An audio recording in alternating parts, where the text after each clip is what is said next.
नमस्कार विद्यार्थी मित्रांनो, मी अविनाश गुरु या ठिकाणी सर्वांचं हार्दिक स्वागत करतो गुरुकुल अकॅडमी या चॅनलवरती। ज्या विद्यार्थ्यांनी लाईक शेअर आणि सबस्क्राइब केलेलं आहे अशा सर्व विद्यार्थ्यांचे अगदी मनापासून आभार। आणि ज्यांनी अजून सुद्धा चॅनलला सबस्क्राइब केलेलं नसेल तर चॅनलला सबस्क्राइब करायचं आहे आणि रेग्युलर अपडेट मिळत राहण्यासाठी बेल आयकॉनवरती क्लिक सुद्धा करायचं आहे। चला तर मग सुरुवात करू आजच्या व्हिडिओ लेक्चरला।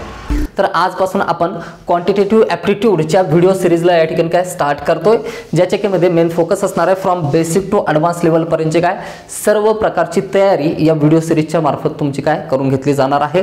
अगदी म्हणजे असं सपोज करा की ज्या विद्यार्थ्याला गणिताची काय खूप भीती वाटते किंवा गणित म्हणजे काय माहिती नाही, संख्यांच्या क्रिया कोणत्या पद्धतीने केल्या जातात, संख्यांचे प्रकार कोणते आहेत, इथून पासून ज्याला माहिती नाही ते ॲडव्हान्स लेवल पर्यंतचे म्हणजे ॲडव्हान्स लेवल म्हणजे या ठिकाणी स्पर्धा परीक्षेच्या दृष्टिकोनातून यूपीएससी लेवल पर्यंत जे क्वेश्चन विचारले जातात तर अशा सर्व प्रश्नांची तयारी या ठिकाणी काय करून घेतली जाणार आहे। असं नाही की आपण काय ॲडव्हान्स लेवलचं काय इंजिनिअरिंगचं जे मॅथमॅटिक्स आहे किंवा पीएचडी मधलं मॅथमॅटिक्स आहे त्याच्या संदर्भात आपण चर्चा करणार नाही। आपल्याला परीक्षेच्या दृष्टिकोनातून ज्या ज्या स्वरूपाचे प्रश्न विचारले गेलेले आहेत, जे जे घटक जे चॅप्टर या ठिकाणी काय त्यांचा समावेश सिलेबसमध्ये आहे, अशा सर्व घटकांवरती काय सविस्तरपणे काय चर्चा करणार आहोत। बघा, बेसिक टू ॲडव्हान्स म्हणजे या ठिकाणी काय प्रत्येक बेसिक कन्सेप्ट जे आहे, बघा कन्सेप्ट इज पॉवर आहे। ओके, तर कन्सेप्ट जर क्लिअर असेल तर प्रत्येक प्रश्न तुम्हाला काय सॉल्व्ह होऊ शकतो। मात्र जर समजा काय फक्त ट्रिकचा वापर करून या ठिकाणी मी शॉर्ट्स व्हिडिओ जर तयार केले तर त्याचा प्रभाव असा होईल, तुम्हाला जर ट्रिक विसरली तर तुम्ही आन्सर काढू शकणार नाही। मात्र कन्सेप्ट क्लिअर असेल तर कोणताही प्रश्न तुमचा कसाही असेल प्रत्येक चॅप्टरवरती असलेला या ठिकाणी तो तुम्ही त्याचं उत्तर दिल्याशिवाय काय पुढे जाणार नाही, एवढं निश्चितपणे सांगतो। अगदी म्हणजे अगदी काय सोप्या स्तरावरती नेऊन प्रत्येक क्वेश्चनला काय मिनिमम टाइम मध्ये आणि इझी एफर्ट मध्ये कसं अटेम्प्ट करता येईल या सर्व गोष्टींचा आपण विचार करणार आहोत। बघा, बेसिक गोष्टी आपण घेणार आहोत, कन्सेप्ट समजावून घेणार आहोत, त्याच्यानंतर एक्सप्लेनेशन असेल, त्याच्यानंतर एक्सरसाइज असेल आणि सगळ्यात शेवटी काही ट्रिक सुद्धा असेल जी तुम्हाला एक्झाम फेस करत असताना काय अप्लाय करता येईल आणि कमीत कमी वेळामध्ये काय तुम्हाला त्या ठिकाणी काय अटेम्प्ट्स तुमचे करता येतील।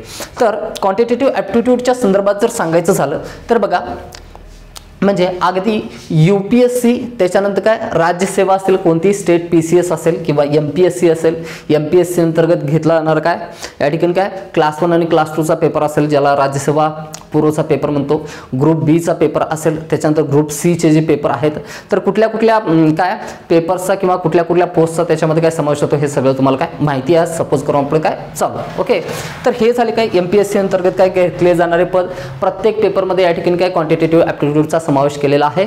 म्हणून या गोष्टीकडे कानाडोळा करून चालणार नाही, याची उत्तमरित्या तयारी केली तर प्रत्येक मार्क याच्या संदर्भात विचारला जाणार आपल्या हातातील आहे असं म्हणता येईल आणि त्याचंच व्यवस्थापन आपण काय या ठिकाणी बघणार आहोत। चॅप्टर तुमचा जर काय क्रिस्टल क्लिअर असेल, कन्सेप्ट क्लिअर असतील, प्रत्येक ट्रिक तुम्हाला माहिती असेल तर कोणत्याही प्रकारची अडचण येणार नाही, निश्चितपणे काय ते आव्हान तुम्ही काय पेलू शकता।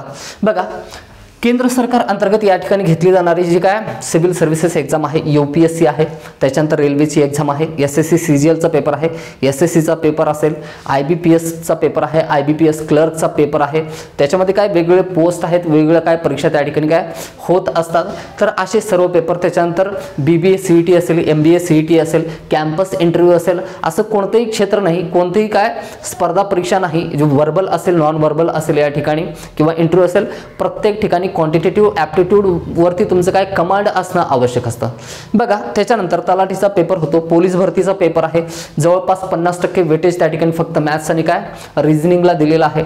त्याच्यानंतर आपल्याला म्हणता येईल टीईटीचा पेपर आहे, त्याच्यानंतर सीईटीचा पेपर आहे, त्याच्यानंतर सीटीईटीचा पेपर आहे, 10चे विद्यार्थी असतील, 12चे विद्यार्थी असतील, SSC board, HSC board, CBSE board, NCERT असेल, असे सर्व क्षेत्रातील विद्यार्थी कोणत्याही वर्गात शिकणारा विद्यार्थी असेल त्याला मॅथमॅटिक्सशी घेणं देणं नाही असं असू शकत नाही।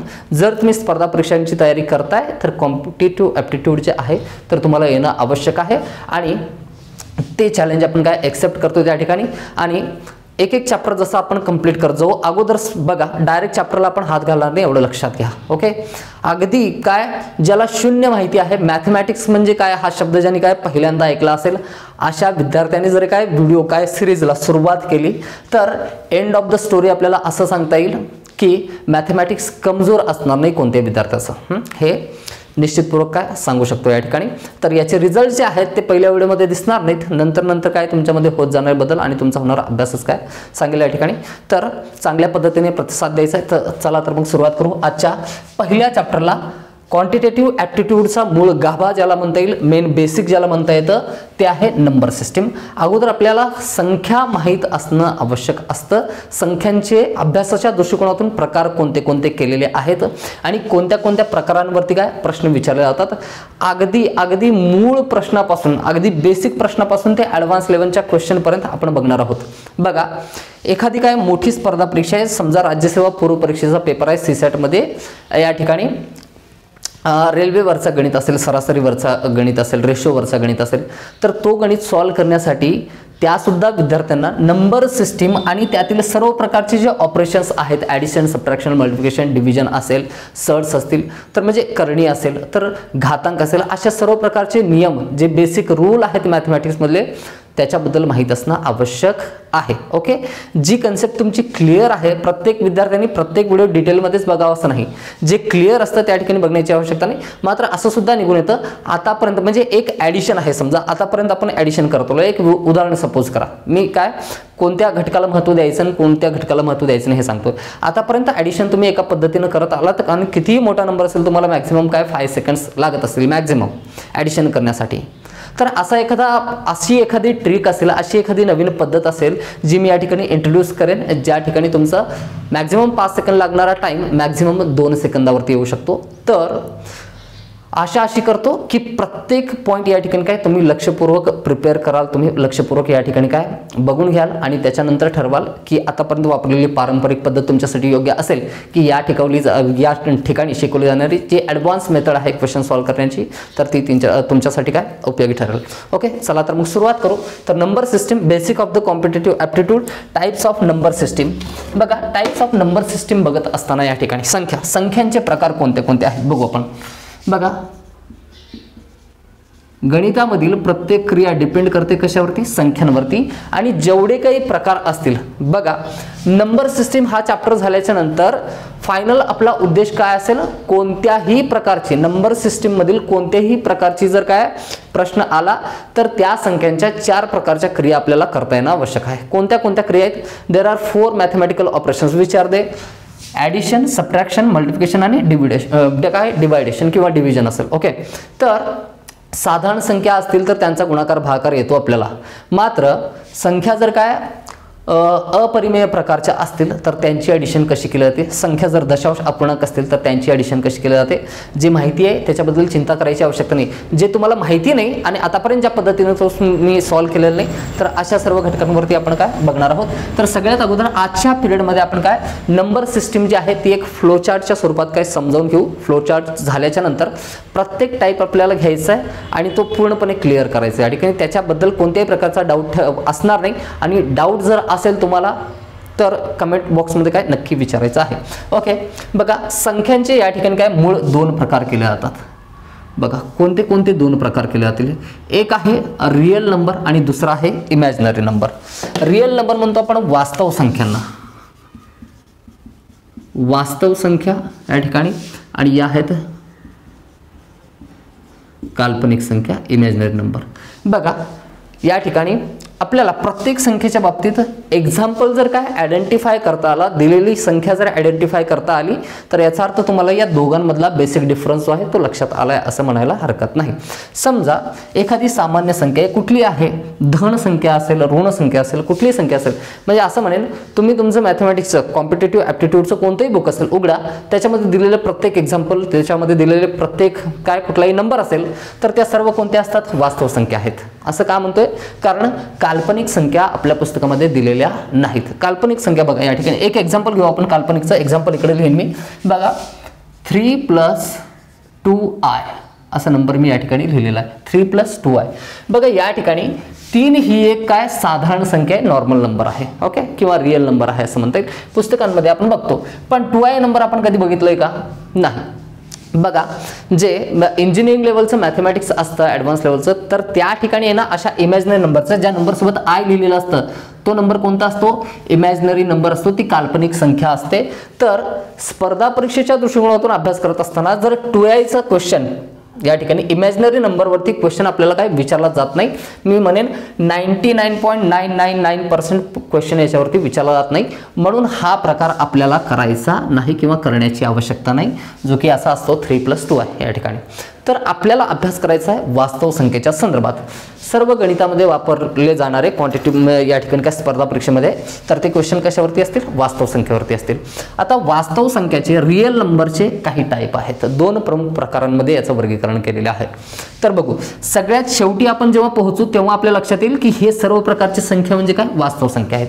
आपण वास्तव संख्यांचे काय प्रकार बघतोय. ओके, तर वास्तव संख्यांचे या ठिकाणी प्रकार 2 महत्त्वपूर्ण काय या ठिकाणी काय टाईप आहेत. कोणते कोणते असतील बघा. एक आहे रॅशनल नंबर आणि दुसरा आहे काय इरॅशनल नंबर. कोणत्या कोणत्या संख्या, याला म्हणतात परिमेय संख्या आणि याला म्हणतात अपरिमेय संख्या.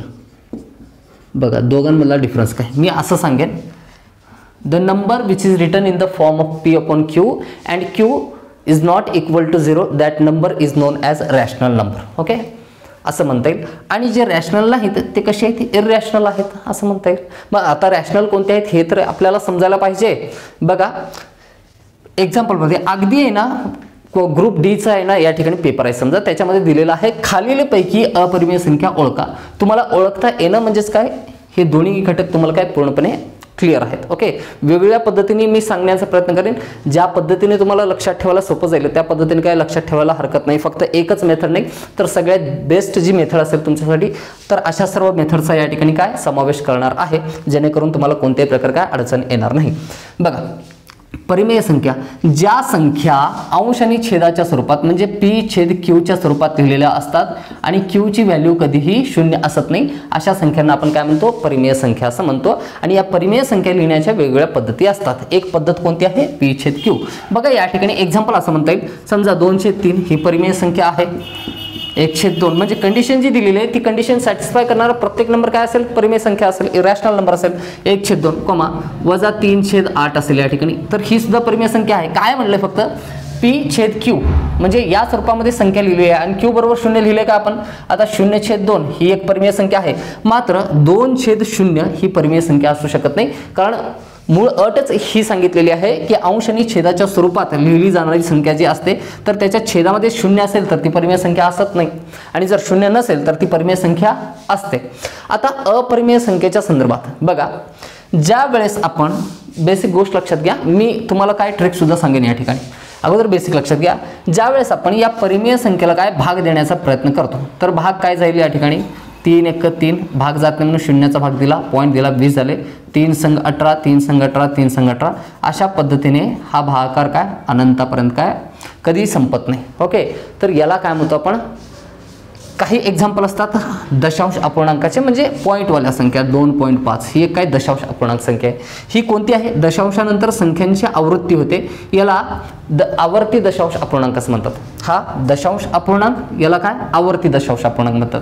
बघा, ज्या संख्यांना भाग दिल्याच्या नंतर काय दशांशाच्या नंतर ज्या संख्या येतात त्या रिपीट सुद्धा होत नाहीत आणि त्याचा भागाकार सुद्धा कधीही संपत नाही, म्हणजे याला असं म्हणता येईल नॉन टर्मिनेटिंग नॉन रिकरिंग टाईपचा जो नंबर असतो तो काय अपरिमेय संख्या म्हणून ओळखला जातो. जर तुमच्या लक्षात आलेलं नसेल तर काही अडचण नाही, जे काही सांगितलं आता अपरिमेय संख्येच्या बाबतीत ते सगळं विसरून जा. ओके, दुसरी मेथड सांगतो. बघा, आपल्याला वर्गसंख्या तर माहिती असतील सगळ्यांना, मी सांगतो माहिती नसेल तर. बघा, वर्गमुळात 4 ही संख्या आहे तर याचं वर्गमूळ किती निघतं, 2 निघतं. वर्गमुळात 9 ही संख्या आहे तर याचं वर्गमूळ किती निघेल, 3 निघेल. √16चं स्क्वेअर रूट काय आहे, 4 आहे. √144चं स्क्वेअर रूट काय असतं, 12 असतं. जर जे कंप्लीट स्क्वेअर नंबर जे आहेत, पूर्णवर्ग संख्या ज्या आहेत त्या पूर्णवर्ग संख्यांचं वर्गमूळ नेहमी निघतं, आपण तोंडी काढू शकतो किंवा साध्या गणिती प्रक्रियेने काय याला सॉल्व्ह करता येतं. मात्र समजा म्हणजे परिमेय संख्या म्हणजे काय, सर्व पूर्णवर्ग संख्या, वर्गमुळातल्या सर्व पूर्णवर्ग संख्या. जर समजा वर्गमुळामध्ये जर 2 दिलेला आहे, वर्गमुळामध्ये किती दिलंय, 2 दिलेलं आहे, तर साध्या गणिती प्रक्रियेनं याचं उत्तर आपल्याला काढता येत नाही. कोणीही सांगू शकेल का मला, आता सध्या जे जे व्हिडिओ बघतायत तर त्यांनी कमेंट बॉक्समध्ये सांगायचं √2ची व्हॅल्यू काय आहे, आपण सांगू शकत नाही. पण अशा क्वेश्चन्सचा काय या ठिकाणी आन्सर करण्यासाठी कशाचा वापर करतो आपण, लॉग टेबलचा वापर करतो. ओके, जिथं ऑलरेडी या ठिकाणी काय रेडीमेड व्हॅल्यूज आपल्याला दिलेल्या असतात, ही एक अपरिमेय संख्या आहे. जर रूट 2 ची या ठिकाणी व्हॅल्यू काढायचीच म्हणली तर ती व्हॅल्यू येते 1.414213 सो ऑन. हा भागाकार कधीही संपणार नाही, म्हणजेच काय दशांश अपूर्णांकाच्या नंतर भागाकार सुद्धा संपत नाही आणि काय संख्या रिपीट सुद्धा होत नाही, जसं या ठिकाणी झालेल्या होत्या. जसं आपण 2 ला काय 3 ने भागलेलं होतं. तर हा टाईप वेगळा आहे. म्हणजेच मी सिम्पली असं सांगेन, वर्गमुळामध्ये दिलेली प्रत्येक अशी संख्या जी पूर्णवर्ग नसते, 5 असेल, वर्गमुळात 6 असेल, वर्गमुळात 7 आहे, वर्गमुळात 8 आहे, तर या सर्व संख्या काय म्हणता येतात आपल्याला, अपरिमेय संख्या म्हणता येतात. तर अपरिमेय संख्यांचा सुद्धा समावेश या ठिकाणी केलेला आहे.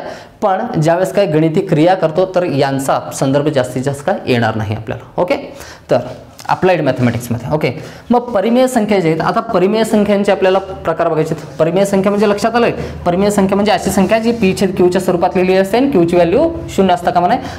अशी प्रत्येक संख्या काय परिमेय संख्या म्हणून ओळखली जाते. ही सुद्धा परिमेय संख्या आहे. तर याच्या छेदामध्ये काय असतं, नेहमी 1 असतं, काही नाही म्हणजे काय असतं 1 असतं. तर ही सुद्धा परिमेय संख्या आहे. मात्र अपरिमेय संख्या म्हणजे कोणती संख्या, बघा ती संख्या जी पूर्णवर्ग नसते, ज्याचं उत्तर आपल्याला या ठिकाणी काय गणिती क्रियेने साधारण पद्धतीने काढता येत नाही, ज्याचे व्हॅल्यूज लॉग टेबलमध्ये आपल्याला पाहून आन्सर सॉल्व्ह करावं लागतं, असे सर्व संख्या कोणते आहेत, अपरिमेय संख्या आहेत. आपण एक्झाम्पल लिहिलेलं आहे, √3, √5, √6, √7, √8, √11 असेल, √17 असेल, √23 असेल, तर असे सर्व नंबर. बघा आता परिमेय संख्यांचे या ठिकाणी काय परत प्रकार केलेले आहेत. कोणते कोणते प्रकार आहेत आपण बघू या ठिकाणी. बघ, परिमेय संख्यांचे 2 प्रकारांमध्ये वर्गीकरण केलं जातं. बघा, एक आहे इंटिजर्स या ठिकाणी, याला म्हणतात इंटिजर्स म्हणजे पूर्णांक संख्या. ओके, आणि या ठिकाणी फ्रॅक्शन्स याला काय म्हणतो आपण, अपूर्णांक संख्या. या ठिकाणी लक्षात घ्या. बघा, आपण प्रत्येक टाईप घेऊन आहे ना परिमेय संख्या घेणार आहोत, तर त्यातले सर्व प्रकारचे उदाहरणं सॉल्व्ह करून होणार आहेत आपल्याला. प्रत्येक ट्रिक तुम्हाला सांगणार आहे. त्याच्यानंतर अपरिमेय संख्या घ्यायचं आहे, त्याच्या संदर्भात जेवढे काही क्वेश्चन विचारलेले आहेत आतापर्यंत स्पर्धा परीक्षेमध्ये, तर त्या सर्व गणितांवरती आपण काय चर्चा करणार आहोत. तर घाबरायचं कारण नाही. आज सध्या फक्त आपण काय संख्यांचे प्रकार बघतोय, ते एक आपल्याला ओव्हरऑल आयडिया येईल की कोणत्या प्रकारांचे काय या ठिकाणी काही संख्या आहेत आणि त्यांच्या बेसिक क्रिया काय असतात. ओके, पूर्णांक कशाला म्हणतो, समजा तुम्हाला नंबर लाईन माहिती आहे आता सगळ्यांना, अगदी लहानपासून काय शिकलेलं असेल आपण. ओके, तर या ठिकाणी आपण थोडीशी ओके अशा पद्धतीने जागा करून घेऊ, म्हणजे लिहिता येईल आपल्याला व्यवस्थित, समजावून सांगता येईल. बघा, पूर्णांक संख्या आणि अपूर्णांक संख्या यांच्यामधलं काय डिफरन्स लक्षात घ्या. बघा, ही आहे नंबर लाईन. नंबर लाईन वरती at the centre of the number line what is lies, 0 lies at the centre of the number line. आणि राईट हँड साईडला काय असतात, सर्व काय पॉझिटिव्ह नंबर असतात, लाईक 1, 2, 3. यांची व्हॅल्यू आहे ना कंप्लीट व्हॅल्यू आहे. ओके, अर्धवट किंमत दिलेली नाही त्यांची, किंवा 2 संख्यांच्या मधली किंमत नाही. 1, 2, 3 बद्दल जेव्हा आपण बोलतो, किंवा -1, -2, -3 या संख्यांबद्दल जेव्हा बोलतो, मी असं सांगेन की या सर्व संख्या काय पूर्णांक संख्या आहेत. यांची किंमत कशी आहे, पूर्ण आहे. व्हॅल्यू त्यांची कंप्लीट 1 आहे, मग 1 + 1 2 आहे, 2 + 1 3 आहे, इकडं आहे -1 -2 -3. तर नंबर लाईनवरती या संख्यांच्या दरम्यान जी संख्या असते, तर ती कोणती संख्या असते, त्याची व्हॅल्यू 1 सुद्धा नाही आणि 2 सुद्धा नाही. 1 आणि 2 या 2 संख्यांच्या दरम्यान असणारी प्रत्येक संख्या, असंख्य संख्या असतात या ठिकाणी, नंतर चर्चा करू त्याच्यावरती. तर ही संख्या कोणती असेल, समजा 1.5 आहे. ओके, तर याच संख्येला मी असं सुद्धा लिहू शकतो 3/2. दोघांची व्हॅल्यू कशी आहे, सेम आहे. 3/2 = 1.5. फक्त लिहिण्याची पद्धत वेगळी. हे आहे व्यवहारी अपूर्णांक आणि हे आहे कोणता, दशांश अपूर्णांक. लिहिण्याची पद्धत वेगळी, मात्र व्हॅल्यू मात्र कोणती आहे, सेम आहे.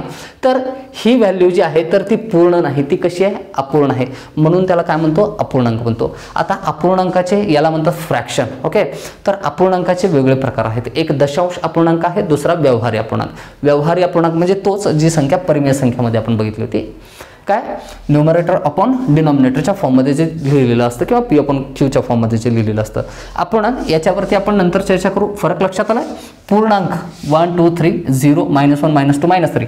ओके, हे सर्व काय पूर्णांक आहेत आणि यांच्या दरम्यान असणाऱ्या संख्या म्हणजे -1.5 असेल, -1.7 असेल, या सर्व संख्या कोणत्या आहेत, अपूर्णांक संख्या आहेत. बघा, पूर्णांक संख्यांमध्ये आपल्याला असं म्हणता येईल कोणते कोणते संख्या येतात या ठिकाणी. बघा, एक येईल धन पूर्णांक संख्या, धन पूर्णांक संख्या, दुसरा आहे ऋण पूर्णांक संख्या, ऋण पूर्णांक संख्या, आणि तिसरं 0. या तीनही प्रकारच्या संख्यांच्या समूहाला काय म्हणतो आपण? पूर्णांक असं म्हणतो. All positive integers, all negative integers and 0 are known as integers. Okay, तर धन पूर्णांक, ऋण पूर्णांक आणि 0 यांना मिळून या सर्व संख्यांना काय म्हणतात आपल्याला? पूर्णांक संख्या. आणि अपूर्णांक संख्या म्हणजे काय आहे ते आपण बघितले. सविस्तर चर्चा नंतर होईल. बघा, व्यवहारी अपूर्णांक आहे, दशांश अपूर्णांक आहे, यांची बेरीज कशी केली जाते? वजाबाकी, गुणाकार, भागाकार. तर ट्रिक कोणती आहे, कोणत्या पद्धतीने सॉल्व्ह करतील, या सर्व गोष्टींवरती काय चर्चा होईल. आता सध्या आपण काय कुठपर्यंत आलोय? पूर्णांकापर्यंत. पूर्णांकामध्ये आपण काय 3 प्रकार बघितले. कोणते कोणते? धन पूर्णांक, ऋण पूर्णांक आणि 0. बघा, आता या ठिकाणी धन पूर्णांक संख्या ज्या आहेत, तर या धन पूर्णांक संख्यांमध्ये आणखीन काही प्रकार केलेले आहेत. तसं तर प्रकार खूप सारे आहेत. स्पर्धा परीक्षेमध्ये जेवढ्या प्रकारांचा विचार केला त्या सर्व प्रकारांवरती आपल्याला काय सेपरेट व्हिडिओ बघायचा आहे. क्वेश्चन कोणते कोणते येतात या सर्व गोष्टींवरती काय विधिवत चर्चा करायची आहे. घाबरायचं काही नाही. आता आपण जस्ट सुरुवात केलेली आहे. तुम्हाला काही इथपर्यंत समजलेलं असेल तर बिंदास राहा. ओके, तर समजत नसेल तर कमेंट बॉक्समध्ये विचारा, मी नक्की रिप्लाय करेन. धन पूर्णांक संख्येचे आणखीन 2 महत्त्वपूर्ण प्रकार आपल्याला सांगता येतील. कोणते कोणते प्रकार आहेत बघा या ठिकाणी. अशा पद्धतीने धन पूर्णांक संख्या, हां, ऑल पॉझिटिव्ह नंबर्सचे काय 2 प्रकारांमध्ये वर्गीकरण केलं जातं. तर सगळ्यात काय खालच्या स्तरावरील हे 2 प्रकार आहेत. कोणते कोणते? एक आहे नैसर्गिक संख्या आणि दुसरी आहे पूर्ण संख्या, natural numbers and whole numbers. या 2 पार्टमध्ये काय या धन पूर्णांक संख्यांना डिवाइड केलेलं आहे. ओके, तर नैसर्गिक संख्या आणि पूर्ण संख्या. बघा, नैसर्गिक संख्या कशाला म्हणतो? तर नैसर्गिक संख्येचं उदाहरण मला सांगता येईल की 1 पासून सुरुवात होते आणि अनंतापर्यंतच्या सर्व संख्यांना काय म्हणता येतं आपल्याला? म्हणजे अशा सर्व धनसंख्या ज्यांची सुरुवात 1 पासून होते, तर अशा सर्व संख्यांच्या समूहाला काय म्हणता येतं? नैसर्गिक संख्या असं म्हणता येतं. The numbers we start from 1 until goes to infinity. all these number, the set of all these numbers is known as natural number. Okay, लक्षात आलेलं आहे. बघा, यांनाच नैसर्गिक संख्या का बरं म्हणलेलं आहे? एका लहान बालवाडी जो नर्सरीमध्ये जात असेल किंवा किंडरगार्टनमध्ये जात असेल, तर त्याला उठवायचा आणि उजवणी म्हणायला लावायचा. आपण तो स्टार्ट कुठून करेल? 1 2 3 4 5. एखादा ॲडल्ट असेल, मोठा व्यक्ती असेल किंवा टीनेजर, त्याला विचारायचं की नंबर्स कुठले कुठले आहेत काय, किंवा उजळणी म्हण, तर तो काय म्हणेल 1 2 3 4 5 6 7 8 9. तर एखादा ॲडल्ट असेल, चांगला मॅच्युअर व्यक्ती आहे, त्याला जर काय मोजण्यासाठी सांगितले कुठले घटक किंवा उजळणी म्हणायला सांगितलं, तर तो काय म्हणेल 1 2 3 4 5 6 इथूनच सुरुवात करेल. प्राकृतिकरित्या काही गोष्टी काय मानवाच्या आतून येत असतात. जसं की आपल्याला इजा झाल्याच्या नंतर आपण आहे ना, आपल्याला कितीही काय इंग्लिश येऊ द्या, कितीही काय CBSE लेवलच्या काय स्कूलमध्ये आपण अभ्यास केलेला असेल किंवा कोणत्याही प्रकारच्या कम्युनिटीमध्ये राहत असू, आपली जी काय मूळ मदर टंग जी असते ना, तर त्यातून भावना त्यातूनच व्यक्त होत असते. ओके, आपण त्यावेळेस ओ माय गॉड असं म्हणणार नाही. येतं लक्षात? हां, तर म्हणजे प्राकृतिक म्हणजे काय समजून घ्या, नैसर्गिकरित्या ज्या गोष्टी बाहेर पडतात, किंवा असं सपोज करा की निसर्गामध्ये सगळ्यात पहिल्यांदा वापर यांचाच झालेला आहे 1 पासून. 1 ला 1 ही संख्या याच चिन्हाने डिनोट केली जाते, किंवा 2 ही संख्या काय याच चिन्हाने डिनोट केली जाते. हे जेव्हा माहीत नव्हतं तेव्हापासून, म्हणजे काय जेव्हा शिकार केले जायचे, एकमेकांना काय फळांची देवाणघेवाण केली जायची, अगदी काय सुरुवातीचा काळ म्हणतोय, जेव्हा आणखीन शिक्षणाला काय सुरुवात सुद्धा झालेली नव्हती, तर माणसाने तर अशा पद्धतीने काय वारली पेंटिंग वगैरे तुम्ही बघितलेले असतील, गुफांवरती काय काही लिहून ठेवलेलं असायचं, तर त्यांचे व्यवहार अशा पद्धतीने काय रेषा ओढून किंवा काड्या ठेवून काय ते लक्षात ठेवायचं की एवढे काय फळ दिले तर एवढे फळ काय वापस यायला पाहिजेत. ओके, तर त्याला 1च म्हणलं जाईल, 2च म्हणलं जाईल, हे त्यावेळेस काय ज्ञात नव्हतं. मात्र सुरुवात कुठून झाली होती? 1 पासूनच तर झालेली होती. ओके, किंवा निसर्गामध्ये कोणताही घटक मोजायचा असेल, कोणताही वस्तू ठिकाण काही मोजायचं असेल, तर आपण सुरुवात कुठून करतो? 1 पासून. किंवा असं कधी बघितलं कुठल्या विद्यार्थ्याला की उजळणी म्हणल्यानंतर -1 -2 -1 0 1 2 3 म्हणलं, किंवा 0 1 2 3 4 असं म्हणलेलं आहे. तर मोजण्यासाठी काउंटिंगसाठी सुद्धा याच संख्यांचा वापर केला जातो, म्हणून या संख्यांना नैसर्गिक संख्या असं म्हणतात. क्वेश्चन येणार नाही तुम्हाला स्पर्धा परीक्षेमध्ये की काय या ग्रुप ऑफ या नंबरलाच काही नैसर्गिक संख्या का बरं म्हणलं जातं, खालीलपैकी उचित पर्याय निवडा. तर काही कन्सर्न नाही या ठिकाणी, काही निश्चितपणे सांगता येणार नाही, मात्र एक या ठिकाणी काय माहिती असावं याच्यासाठी काय मी सांगतो. ओके, तर या झाल्या नैसर्गिक संख्या. बघा, नैसर्गिक संख्या होत्या कुठंपर्यंत 1 2 3 4 5 6 7 8 9. याच्यानंतर संख्या तयार करायची होती 10. 10 संख्येचा शोध तोपर्यंत लागला नाही जोपर्यंत काय भारताने शून्याचा शोध लावलेला नाही. कमेंट बॉक्समध्ये मला कळवायचं. आजचा फर्स्ट क्वेश्चन आहे तुमच्यासाठी की भारतातील कोणत्या व्यक्तीने या ठिकाणी शून्याचा शोध लावलेला होता आणि जगाला दशमान पद्धती इंट्रोड्यूस काय करून दिली आणि दशमान पद्धती अस्तित्वात आल्याच्या नंतर मग संख्या तयार झाली 10. मला एका विद्यार्थ्याने गमतीशीर काय लेक्चर झाल्याच्या नंतर मी याच नंबर सिस्टीमवरतीच काय लेक्चर देत होतो. तर आफ्टर द लेक्चर विद्यार्थ्यांनी विचारलं सर ओके असं लक्षात घ्या की शून्याचा शोध तर खूप नंतर लागलाय, म्हणजे रामायण महाभारत घडल्याच्या नंतर काय गणिताचा शोध लागला 1 2 3चा, मग त्याच्यानंतर काय 10चा शोध लावण्यात आला. त्याच्या अगोदर काय घडलेलं आहे रामायण घडलेलं आहे आणि रामायणामध्ये जो रावण होता तर त्याची डोकी किती होती तर शीर्ष जे होते तर त्यांची संख्या 10. मग संख्येचा शोध तर लागलेला नव्हता आणखीन 10, तर त्यावेळेस काय 10 ही संख्या आपण कसं काय म्हणू शकतो की शून्याचा शोध लागलेला नव्हता असं. तर या गोष्टीचा आन्सर त्याला मला करता आलेला नाही. ओके तर मग अशा पद्धतीची काय क्युरियोसिटी काय असणं ठीक आहे, क्युरियस माइंड असायला पाहिजे विद्यार्थ्यांचे. त्या क्युरियोसिटीचा काहीच उपयोग नाही ज्याचा उपयोग तुम्हाला स्पर्धा परीक्षेमध्ये काय उत्तर देत असताना होणार नाही. ओके रावणाच्या डोक्यावरती थोडीच प्रश्न विचारला जाणार नाही. तर आपल्याला ज्या गोष्टी लक्षात घ्यायचे त्याच गोष्टी लक्षात घ्या. 0चा शोध कुणी लावलं याच्यावरती प्रश्न येऊ शकतो जीकेचं, तर ते मला कमेंट बॉक्समध्ये कळवा. तर अपूर्ण होत्या संख्या या पूर्ण होत्या का नाही. 0 जेव्हा आला तेव्हा 10 तयार झाला आणि 10 मध्ये 1 मिळवला तेव्हा 11 तयार झालं 12. अशाच पद्धतीने काय अनंतापर्यंतच्या सर्व संख्या तयार झालेल्या आहेत. शून्याचा शोध लागला, दशमान पद्धती अस्तित्वात आली आणि सर्व संख्या तयार झाल्या. म्हणून शून्यासहित सर्व नैसर्गिक संख्यांच्या समूहाला आपण काय म्हणतो पूर्ण संख्या असं म्हणतो. मीन्स याचं एक्झाम्पल म्हणता येईल. एक्झाम्पल आपण एकाचंही लिहिलेलं नाही, या ठिकाणी समजावून सांगतो मी. नैसर्गिक संख्या means 1 2 3 dash dash dash till n आणि काय पूर्ण संख्या म्हणजे कोणत्या 0 1 2 3 या सर्व संख्यांना. बघा प्रत्येक जो टाईप आहे तो सब टाईप आहे त्याच्यावरच्या टाईपचा. एक लक्षात घ्या, मी नंतर सांगेन कोणता संच कोणत्या काय संचाचा उपसंच आहे. या ठिकाणी असं म्हणता येईल की एक विधान लक्षात घ्या, सर्व नैसर्गिक संख्या पूर्ण संख्या आहेत. उचित विधान आहे, योग्य विधान आहे. सर्व पूर्ण संख्या नैसर्गिक संख्या आहेत का नाहीत, कारण पूर्ण संख्येमध्ये असणारा 0 ही संख्या नैसर्गिक संख्येमध्ये येत नाही. म्हणून सर्व पूर्ण संख्या नैसर्गिक संख्या असत नाहीत, मात्र सर्व नैसर्गिक संख्या पूर्ण संख्या असतात. सर्व नैसर्गिक आणि पूर्ण संख्या धन पूर्णांक आहेत असं म्हणता येईल आपल्याला. ओके अशा पद्धतीने आपण बघू. ओके तर नंतर त्याच्यावरती चर्चा करू. सध्या काय आपण टाईप संपू. या ठिकाणी नैसर्गिक संख्या ज्या आहेत तर या नैसर्गिक संख्यांच्या आणखीन 4 प्रकारांमध्ये काय विभाजन करण्यात आलेलं आहे. बघा कोणते कोणते प्रकार आहेत या ठिकाणी 4 प्रकार. हां हे संपलं की आपलं या ठिकाणी काय फर्स्ट लेक्चर जो आहे तर या ठिकाणी काय थांबवता येईल, त्याला काय विश्रांती देता येईल. बाकीचे घटक जे आहेत ते उद्याच्या पिरियडमध्ये बघता येईल. बघा अशा पद्धतीने 4 टाईप आहेत. कोणते कोणते सांगता येतील नैसर्गिक संख्यांमध्ये. नैसर्गिक संख्या म्हणजे काय 1 पासून सुरुवात होणार आहे. बघा एक आहे समसंख्या, दुसरी आहे त्याच्या विपरीत विषम संख्या, तिसरी आहे मूळ संख्या आणि चौथी आहे संयुक्त संख्या. ओके हे प्रकार तुम्ही ऐकले असतील. Even numbers, odd numbers, prime numbers and composite numbers. बघा समसंख्या तुम्हाला माहिती आहेत, ज्या अशा संख्या ज्या 2च्या पटीतील असतात त्या सर्व संख्यांना काय म्हणतो आपण समसंख्या म्हणतो. किंवा अशा संख्या ज्या संख्यांच्या एकक स्थानी काय लिहिलेलं असतं 2 4 6 8 आणि 0 आलेलं असतं, अशा सर्व संख्यांना काय म्हणतो आपण समसंख्या म्हणतो. किंवा 2च्या पटीतील 2 4 6 8 10 12 14 अशा सर्व संख्या कोणत्या असतात समसंख्या असतात. याच्यामध्ये याच्यापेक्षा जास्त काही बघायची आवश्यकता नाही. विषम संख्या कोणते तर 1 3 5 7 9 ज्या संख्यांच्या एकक स्थानी तर हे अंक असतील त्या सर्व संख्यांना काय म्हणू शकतो आपण काय विषम संख्या. क्लिअर आहे सम आणि विषम. तर मूळ संख्या काय म्हणता येईल आपल्याला.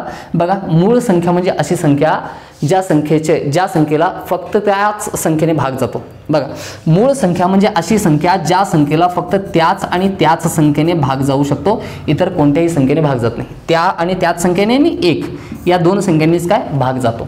तर अशा संख्येला काय म्हणतो आपण 1चा या ठिकाणी विचार करायचा नाही. ओके 1ला साईडला ठेवा थोडंसं. 1 या संख्येने प्रत्येक संख्येला भाग जाऊ शकतो. मी सांगतोय अशी संख्या ज्या संख्येला फक्त त्याच संख्येने भाग जातो तर त्या संख्येला काय म्हणतो आपण मूळ संख्या. किंवा असं म्हणता येईल आपल्याला की ज्या संख्येचं फक्त काय 2च फॅक्टर असतात, 2पेक्षा जास्त फॅक्टर असत नाहीत म्हणजे अवयव. 23 ही संख्या किंवा 7 ही संख्या आहे. 7चे अवयव कोणते आहेत 7 आणि 1 म्हणजे 7ने सुद्धा भाग जातो आणि 1ने सुद्धा भाग जातो. म्हणून या दोघांना काय म्हणतो 7चे फॅक्टर आहेत किंवा 7चे अवयव आहेत. कुठलंही लक्षात ठेवा, ज्या संख्येला त्याच संख्येने फक्त आणि फक्त त्याच संख्येने भाग जात असेल तर ती संख्या कोणती आहे मूळ संख्या आहे. तर ती काय या ठिकाणी काय प्राईम नंबर आहे. किंवा the number which have only 2 factors that number is known as prime number. तर ज्या संख्येला फक्त 2च अवयव आहेत तर ती संख्या कोणती आहे? मूळ संख्या आहे. ओके, 2 पेक्षा जास्त अवयव जर असतील, 2 पेक्षा जास्त या ठिकाणी काय फॅक्टर जर असतील तर ती कोणती असते? संयुक्त संख्या. किंवा जी संख्या या ठिकाणी काय 2 संख्यांच्या काय गुणाकारातून तयार झालेली आहे किंवा मूळ नसणारी प्रत्येक संख्या काय असते? संयुक्त संख्या असते. जसं की पहिली संयुक्त संख्या कोणती आहे? बघा, पहिली संयुक्त संख्या बघा, मूळ संख्येवरती सुद्धा काय सगळे डिटेल्स बघायचे आहेत आपल्याला. एवढाच पॉईंट बघून चालला नाही. 2 ही काय पहिली सम आणि काय मूळ संख्या आहे किंवा 1ला मूळ ही म्हणत नाहीत किंवा संयुक्त ही म्हणत नाहीत. बरेच पॉईंट्स आहेत, सगळे आपण बघणार आहोत. यांच्या व्यतिरिक्त सुद्धा आणखीन काही टाईप आहेत, मी तुम्हाला काय लिहून देईन या ठिकाणी. बघा, संयुक्त संख्या म्हणजे या ठिकाणी काय, समजा 10 ही संख्या आहे किंवा 4 ही संख्या आहे, तर 10चे फॅक्टर कोणते कोणते? 2 नी भाग जातो, त्याच्यानंतर 5 नी भाग जातो, त्याच्यानंतर खुद्द 10 नी भाग जातो. बघा, 2 पेक्षा आणि 1 नी सुद्धा भाग जातो. तर 4 फॅक्टर झाले 10चे एकूण. कोणते कोणते? 1, 2, 5 आणि 10. ओके, 4चे कोणते कोणते फॅक्टर म्हणता येईल? 1 आहे, 2 आहे आणि स्वतः 4 आहे. तर 3 फॅक्टर झाले. 2 पेक्षा जास्त जर त्याचे अवयव असतील तर ती प्रत्येक संख्या काय असते? संयुक्त संख्या असते. ओके, तर या सर्व काय आता मूळ संख्यांचा विचार करत असताना, सम विषम संख्यांचा काय विचार करत असताना, क्रमागत संख्यांचा विचार करत असताना यांच्या व्यतिरिक्त आणखीन काही प्रकार निघून येतात. कोणते कोणते प्रकार निघतात? बघा, सहमूळ संख्या, दुसरं जोडमूळ संख्या, तिसरं वर्गमूळ संख्या, चौथं वर्ग संख्या, 5वं घन संख्या. बघा, असे सर्व प्रकार बघतोय जिथं आहे ना प्रश्न आलेला आहे, प्रश्न येतो अशा पद्धतीने दिलेलं असतं. या ठिकाणी काय क्यूब -1 क्यूब ॲन्सर काढा.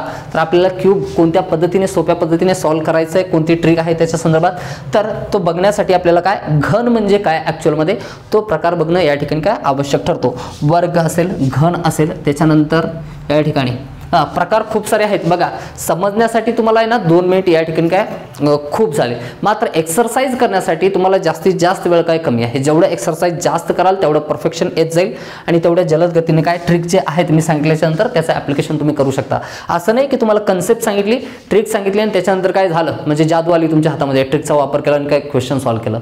ट्रिकचा वापर करण्यासाठी, ब्रह्मास्त्र तुम्हाला आठवण्यासाठी त्याचं काय या ठिकाणी काय परत परत सराव करणं आवश्यक आहे.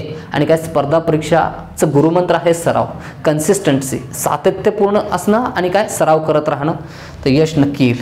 बघितले असतील काय तुम्ही परवा लागलेला UPSCचा जो रिझल्ट आहे त्याच्यामध्ये काय 12th स्टँडर्डमध्ये फेल असलेले विद्यार्थी कशाच्या जोरावरती, म्हणजे बुद्ध्यांक खूप जास्त होता म्हणून पास झाले असं कधी म्हणू शकत नाही आपण. ओके, म्हणजे काय सांगण्याचा प्रयत्न करतोय त्या गोष्टी लक्षात येत असतील. ओके, घन संख्या असेल, त्याच्यानंतर या सर्व काय मूळ संख्या असेल, त्याच्यानंतर त्रिकोणी संख्या आहे, त्रिकोणी संख्या, त्याच्यानंतर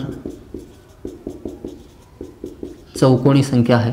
तर अशा सर्व संख्या आहेत. त्याच्यानंतर बघा, अशा सर्व संख्यांचा आपल्याला काय विचार करायचा आहे. याच्या व्यतिरिक्त सुद्धा आणखीन काही टाईप असतील, कुठलाही टाईप आपण सोडणार नाही किंवा कुठलाही घटक आपण सोडणार नाही. जर एखाद्या वेळेस काय राहून गेला तर सरळ काय सरांना सांगायचं आहे, सर हा टाईप तुम्ही घेतलेला नाही, आम्हाला याच्याबद्दल सांगा. निश्चितपणे त्याच्यावरती काय व्हिडिओ तयार होईल.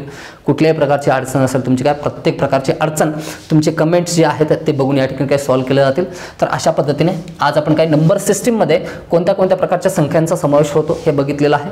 याच्यानंतर आपण काय याच्या पुढील चॅप्टरला काय लवकरच काय सुरुवात करू. तर सगळ्यांनी काय सहकार्य करायचं, सपोर्ट करायचं आहे आणि चांगल्या पद्धतीने या ठिकाणी काय अभ्यास करायचा. अभ्यास म्हणजे याचे नोट्स तर लिहून घ्यायचे नाहीत तुम्हाला, मात्र विचारल्या जाणाऱ्या प्रत्येक प्रश्नाचं उत्तर देणं हेच तुमचं काय असेल, कोऑपरेशन असेल. तर अशा पद्धतीने प्रत्येक भेटू काय अशाच दर्जेदार व्हिडिओमध्ये. तोपर्यंत विश्रांती घेऊ. धन्यवाद.